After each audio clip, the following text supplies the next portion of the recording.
আসসালামু আলাইকুম ভিউয়ার্স, আশা করি আপনারা সবাই ভালো আছেন। তো আজ আমি আপনাদেরকে দেখাবো যে কিভাবে আপনার স্টক রোমটি ব্যাকআপ রাখবেন এবং আপনার ফোনে কাস্টম রোম ইনস্টল দেবেন। সো এর জন্য আপনার ফোনটি অবশ্যই রুট হতে হবে এবং সেকেন্ড আপনার বুটলোডার আনলক করে আম সেই ফোনে কাস্টম রিকভারি যে ইমেজটা আছে সেইটা ইনস্টল করতে হবে। যদি আপনারা চান তাহলে তার ভিডিও আমি পরবর্তীতে আপলোড দিয়ে দেব। কিন্তু আজ আমি আপনাদের দেখাবো কিভাবে আপনার ফোনের স্টক রোমটা ব্যাকআপ রাখবেন। তো চলুন শুরু করা যাক কিভাবে আপনি আপনার ফোনের স্টক রোমটা ব্যাকআপ রাখবেন সেইটা। সো এট ফার্স্ট আপনার ফোনটাকে আপনি অফ করে নেবেন। অফ করার পর আপনি volume plus button and power button, আর স্যামসাং যদি আগের মডেল হয় তাহলে ৩টা একসাথে আপনি প্রেস করবেন। আর অন্য মডেল হলে আপনার রিকভারি মোডে ভলিউম প্লাস এবং পাওয়ার বাটন চেপে রিকভারি মোডটা অন করে নেবেন।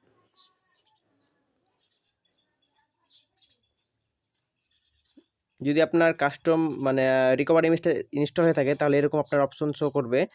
রিকভারি মোডে যাওয়ার পর প্রথমে থাকবে ইনস্টল, তারপরে থাকবে ওয়াইপ, তারপরে ব্যাকআপ, তারপর হচ্ছে restore, Mount, setting, advance and reboot. তো প্রথমে আপনাকে স্টক রুমটি ব্যাকআপ রাখার জন্য আপনার প্রথমে ব্যাকআপে ক্লিক করতে হবে। কিন্তু এর আগে আপনি অবশ্যই মনে রাখবেন যে আপনার যদি সেট ব্রিক হয় বা অন্য কোনো সমস্যার যদি হয় তাহলে আপনার ফোনের সমস্যা হতে পারে। তার জন্য আপনাকে ফার্স্ট কাস্টম রোম ইনস্টল করার প্রথমে আপনাকে এই স্টক রোমটা যেটা আছে সেটা আপনি ব্যাকআপ রেখে কোথাও সেফ জায়গায় রেখে দেবেন, যাতে আপনার ফোনে কোনো সমস্যা হলে আবার রিকভারি মোডে গিয়ে সেটা আবার আপনি রিস্টোর করতে পারেন। সো চলুন এখন শুরু করি আপনি কীভাবে ব্যাকআপ রাখবেন। তো ব্যাকআপ রাখার জন্য আপনাকে প্রথমে এই ব্যাকআপে ক্লিক করবেন, তারপরে আপনি বুট, তারপরে হচ্ছে ডাটা, রিকভারি, এই ৩টা সিলেক্ট করলে হবে। সিস্টেমটাও সিলেক্ট করে দেবেন। ইএফএস রেডিও এগুলো না সিলেক্ট করলে হয়, তো আমি সিলেক্ট করে দিলাম। তারপরেও এইটিকু আপনি করে সিলেক্ট স্টোরেজ করবেন, আপনি কোথায় এটা সেভ করতে চান। আমি এখানে মাইক্রো এসডি কার্ড সিলেক্ট করা আছে, সেটাতে মাইক্রো এসডি কার্ড সিলেক্ট করব। ওকে, অ্যান্ড দেন এখানে যে সোয়াইপ দেখতে পাচ্ছেন এইখানে সোয়াইপ করে ছেড়ে দেবেন। দেখতে পাচ্ছেন স্টক রুমটি ব্যাকআপ হওয়া শুরু হয়ে গেছে। এখানে 100% হওয়া পর্যন্ত আপনাকে ওয়েট করতে হবে। তো বন্ধুরা দেখতে পাচ্ছেন আমার স্টক রুমটি ব্যাকআপ রাখা হয়ে গেছে। স্টক রুমটি ব্যাকআপ হয়ে গেছে আমার এসডি কার্ডে। এখন এটাকে ওয়াইপ করে আমি কাস্টম রোম ইনস্টল দেব। তো ওয়াইপে ক্লিক করলাম, ওয়াইপে ক্লিক করার পর অ্যাডভান্স ওয়াইপে ক্লিক করলাম। ক্লিক করার পর এখানে ডেলভি, কেস, ডেটা, সিস্টেম, এই 4টা সিলেক্ট করে দেবেন। ইন্টার স্টোরেজ আর মাইক্রো এসডি কার্ড ভুলেও সিলেক্ট করবেন না, নাহলে সব কিছু একবারেই ফরম্যাট হয়ে যাবে। তো আমি এটাকে ফরম্যাট করে দিলাম ইন্টারনাল স্টোরেজ আর মাইক্রো এসডি কার্ডে 2টা বাদে।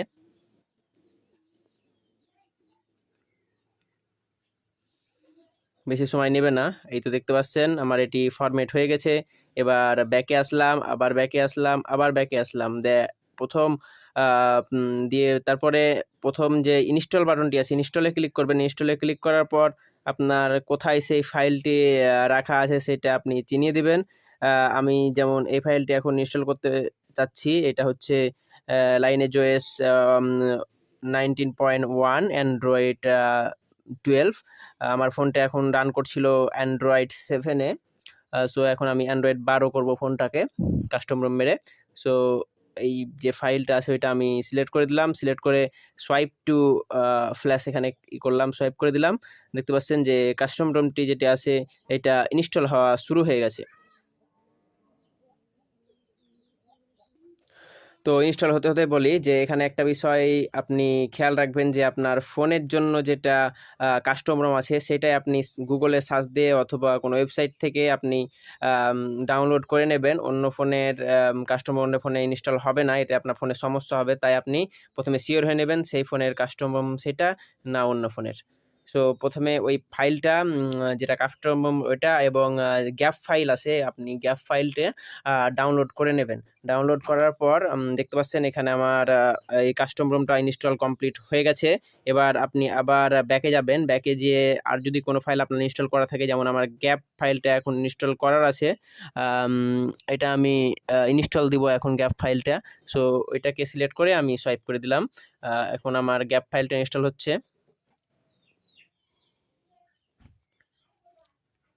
সো এই পর্যায়ে আপনার ফোনে পর্যাপ্ত পরিমাণ চার্জ আছে কিনা সেদিকে আপনি লক্ষ্য রাখবেন, তারপরে দেন এই কাজটি করবেন।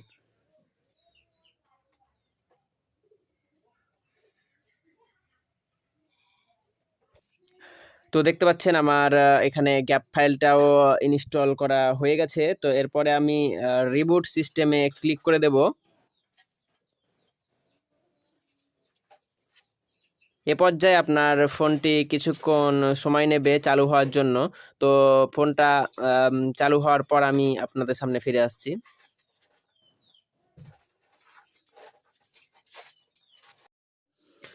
তো দেখতে পাচ্ছেন শেষ পর্যন্ত আমার এই কাস্টম রমটি এবং গ্যাপ ফাইল দুইটা ইনস্টল হয়ে ফোনটা চালু হয়ে গেছে। তো এরপরে স্টার্টের পর আপনি ফোনটাকে আমি সেট আপ করে নিতেছি।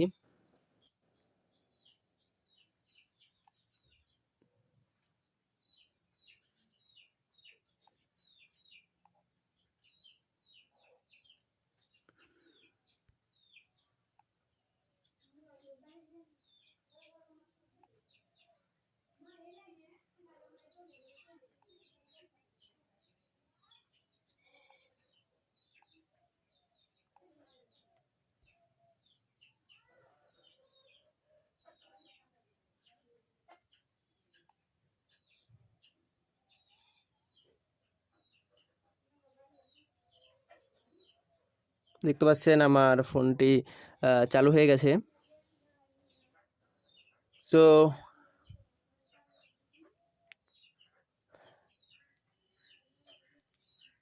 আজকের মতো এখানেই শেষ করছি। এরপরে অন্য কোনো টপিক নিয়ে আপনাদের সাথে কথা হবে, দেখা হবে। খোদা হাফেজ। আপনারা সবাই ভালো থাকবেন, সুস্থ থাকবেন। বিদায়।